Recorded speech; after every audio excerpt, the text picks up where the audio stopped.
त्याला दुसऱ्या बाजारात नेऊन मारतो तर दुसऱ्या ठिकाणी व्यापारी येतो म्हणतो हा 25 लाख रुपये गंगत घे आणि हा घोडा दे. तो घोड्यावाला म्हणतो नाही, त्या घोड्याची नक्कीच किंमत 25 लाखाच्या वर असेल म्हणून हा व्यापारी 25 लाख रुपये देऊ राहिला. तो सुद्धा 2 महिने थांबतो घोड्यावाला, चौथ्या बाजारात नेऊन मारतो.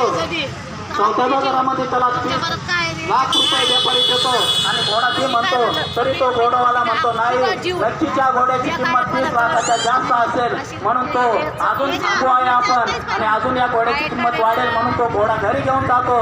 नंतर 5व्या वेळी तो बाजारात नेऊन मारतो. 5व्या वेळेस असं मारल्यानंतर प्रत्येक व्यापाऱ्याला माहिती असतो की हा फक्त घोडा घेऊन येतो, दाखवतो, भाव करतो पण देत नाही. 5व्या ठिकाणी नेल्यानंतर त्या घोड्याची किंमत तो विचारतो, ठीक आहे तू जेवढी म्हणशील तेवढी देतो. तो माणूस घोडा घेणारा घोड्यावर बसतो, म्हणतो राऊंड मारून येतो. जसा घोड्यावर बसतो तसा जातो, वापस येतच नाही, तसंच सुद्धा घेऊन जातो. म्हणून डॉक्टर बाबासाहेब आंबेडकरांनी आपल्याला दिलेलं हे वैभव फुकट मिळालेलं आहे. जे फुकट मिळालेलं वैभव त्या घोड्यासारखं फुकट भेटला आणि फुकट गेला तसं घालू नका माता भगिनींनो. म्हणून एवढंच सांगतो, डॉक्टर बाबासाहेब आंबेडकरांनी त्यांचेच नाव तो बाळासाहेब आंबेडकर आहेत.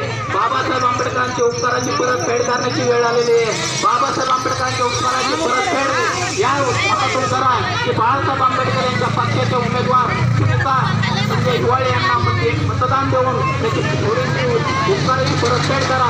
या ठिकाणी एवढं मी तुम्हाला सांगतो.